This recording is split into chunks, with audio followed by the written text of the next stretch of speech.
The movie begins with Clarice Starling, who is running through the woods at Quantico, training on an FBI obstacle course. Focused and determined, she pushes herself to complete the course despite exhaustion. Soon after, her supervisor, Jack Crawford, calls her in. I'm Jack-in. He assigns her a unique and risky task: to meet and interview Dr. Hannibal Lecter, a brilliant psychiatrist who is also a dangerous cannibalistic killer, imprisoned for years. Crawford believes Lecter might provide insight into an active case involving another serial killer known as Buffalo Bill. Meanwhile, in a secluded greenhouse, a serial killer tends to his collection with meticulous precision. Beside it is his workshop, and, hidden within, a deep pit where his captives are kept. Inside are a terrified new victim and Catherine, the daughter of a local senator. One evening, Catherine, known for her kindness, encounters a man with an injured hand struggling to move a sofa. Out of compassion, she offers to help, but it's a trap. He overpowers her, shoves her into a van, and locks her away. Her mother, quick-thinking and desperate, makes repeated TV appeals, emphasizing Catherine's gentleness and humanity, hoping the killer might see her as a person rather than an object. Later, investigators discover a cocoon lodged in the throat of one of Buffalo Bill's victims. Experts identify it as the rare death's head hawk moth, a species native to Asia. Finding it in North America is highly unusual, suggesting the killer carefully imported it, another chilling detail of his obsession. Meanwhile, in a secluded greenhouse, a serial killer tends to his collection with meticulous precision. Beside it is his workshop, and, hidden within, a deep pit where his captives are kept. Inside are a terrified new victim and Catherine, the daughter of a local senator. Before killing, the man forces victims to apply lotion to keep their skin soft. Catherine obeys. He calls her it, but her desperate pleas seem to unsettle him. When his lips tremble, she quietly returns the lotion to its basket. In the dim light, Catherine notices chilling traces of past captives, scratches, stains, even a broken fingernail. Terror overwhelms her, and her screams echo through the darkness, a sound the killer seems to relish. Catherine's screams fade into darkness. Meanwhile, at FBI headquarters, trainee Clarice Starling's life is about to change. Supervisor Jack Crawford summons her to his office, where grim photos of serial killer cases line the wall. Among them, the file of Buffalo Bill. Crawford believes she might help catch him. Arriving late, Crawford explains his plan. He wants her to meet Dr. Hannibal Lecter, Hannibal the Cannibal, a brilliant psychiatrist and convicted murderer, imprisoned for... She was chosen not only for her strong academic record, but for her rare mix of emotional intelligence and resilience, qualities needed to face Lecter. At the psychiatric hospital, Administrator Dr. Chilton warns that Hannibal is dangerously manipulative, recalling how he once bit off a nurse's tongue. Chilton offers to escort her, but she refuses, insisting she can manage alone. Irritated, he notes she could have told him earlier, to which she replies respectfully. He answers with sarcastic politeness. Starling enters the long, dim corridor to the maximum security wing. Guards wait at the far end, a chair ready for her. The short walk feels unnervingly long, but she stays calm, her composure unshaken. At the last cell, Starling saw Hannibal Lecter. Unlike the others, he stood tall and perfectly still, neatly dressed, posture precise. His calm, piercing gaze met hers as he greeted her with polite ease. She introduced herself, but he already seemed to know she was sent by Crawford. Requesting her credentials, he quickly noticed the temporary badge that revealed her trainee status. Starling kept her tone respectful, saying she was only there to learn. Hannibal found her youth and composure far more pleasant than the arrogance of other visitors. Yet he knew exactly why she had come. He asked what the neighboring inmate had said. She answered honestly. Hannibal remarked he lacked such abilities, then inhaled deeply through the ventilation hole, and, with unsettling precision, identified her lotion and preferred perfume, though she wasn't wearing it today. Slightly shaken, Starling shifted the subject to his artwork. He praised her poise before steering the conversation to Buffalo Bill, asking if she knew the origin of the nickname. She explained it was a crude homicide joke about skinning humps, when she suggested the skinning was a collector's habit. Hannibal disagreed. He killed, but never skinned. "I ate mine," he reminded her. Impressed by her directness, he asked her to pass him a questionnaire, but the moment she complied, his mood darkened. He accused her of trying to dissect him with a blunt little tool, and turning the tables, began dissecting her instead. He described her in detail, a well-scrubbed, eager outsider, from poor white roots, hiding a West Virginia accent, with a past of awkward encounters in car back seats, always dreaming of escape and a future in the FBI. Starling felt as though Hannibal had seen straight through her, but she refused to show fear. She pushed back, firm and composed. Unmoved, Hannibal recalled a chilling memory of a census taker who once tried to test him. He killed the man and ate his liver with fava beans and a glass of Chianti. To Starling, Hannibal was a cannibalistic serial killer. To him, she was simply walking food. As their conversation seemed to end, a neighboring inmate hurled a vulgar insult at her. Hannibal, suddenly sharp, called her back. He claimed to despise rudeness and offered her a potential career break if she first located one of his former patients, Miss Muffet. With that, he dismissed her. Outside the hospital, Starling's composure cracked. She stood by her car, thinking of her father, not a minor, as Hannibal guessed, but a police officer.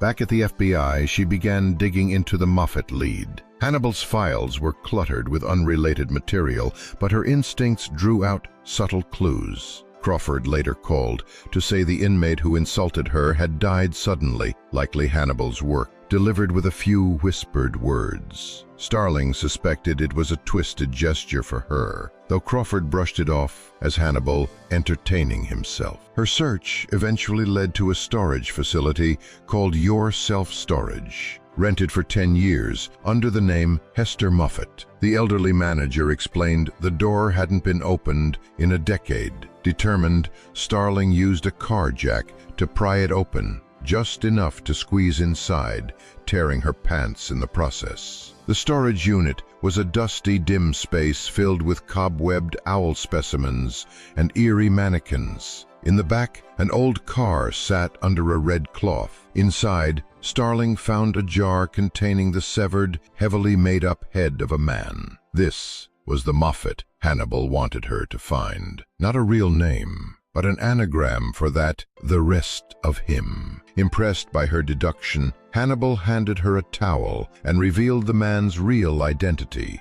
Benjamin Raspail, one of his former patients, killed not by him, but by a novice experimenting with transformation. Hannibal hinted at a link to Buffalo Bill, but demanded a transfer to a cell with a view before revealing more. Meanwhile, Catherine Martin, the senator's daughter, encountered a man pretending to be disabled. Offering to help, she was overpowered and abducted. Crawford called Starling about a new body. Unlike Bill's other victims, this one had been weighed underwater. At the morgue, Starling found another death's head hawkmoth cocoon in the victim. Entomologists confirmed the moth species wasn't native to the U.S., implying deliberate import. With this clue, Starling returned to Hannibal with an official deal from the senator: transfer to a better facility with books and yearly beach visits in exchange for Catherine's location. Hannibal agreed to trade details for Starling's most painful childhood memory, the loss of her police officer father. Hannibal confirmed the cocoon's role in Bill's transformation and warned that he was already hunting again. Shortly after, Hannibal staged a bloody escape, killing guards, disguising himself as one of them, and vanishing. Still searching, Starling followed a lead from her roommate to the first victim's home, where she found a dress altered to mimic female curves, proof Bill was making clothing from human skin. Crawford claimed they had already identified the suspect, but sent her to canvass nearby towns. In a pharmacy, Starling heard about a seamstress, Mrs. Lipman. Arriving at her house, she met Bill himself. She spotted damning evidence: sewing patterns, plastic wrap, butterflies, and a live death's head hawk moth, and drew her gun. Bill fled into his basement, and Starling followed. She found Catherine trapped in a pit, but kept searching for Bill. The lights went out. Bill stalked her with night vision goggles. The sound of him cooking his gun gave him away, and Starling shot him dead. Starling rescued Catherine, earning her FBI badge at a formal ceremony. Crawford congratulated her, but she walked away, seeing through the hollow praise. During the celebration, Hannibal called to congratulate her, asking if the lambs had stopped screaming. The film ends with Hannibal following the psychiatric hospital administrator into a crowd, disappearing. Starling's final face-off with Buffalo Bill mirrors her own past. Once powerless to stop the slaughter of lambs, she now stands alone against another predator. Catherine becomes the symbolic lamb awaiting death, Starling's way of making peace with that earlier failure. Crawford, once a figure she respected, is revealed as self-serving and distant. He withholds details, meets privately with the sheriff for his own advantage, and offers only hollow praise after Bill's capture. At that moment, Starling realizes the man she admired is far from reality. While Crawford's outdated profile still relied on an old photo of Bill with short hair, Starling's independent pursuit of the seamstress clue led her directly to the killer. Hannibal touches her hand twice first, a gentle, almost fatherly gesture, inspired by her innocence. Second, a firmer grip during their final exchange, which she reads as deliberate and tinged with pain, jealousy, and resentment. To Hannibal, both touches are acts of appreciation. To her, their meanings couldn't be more different. Transformation drives the story. Bill's is twisted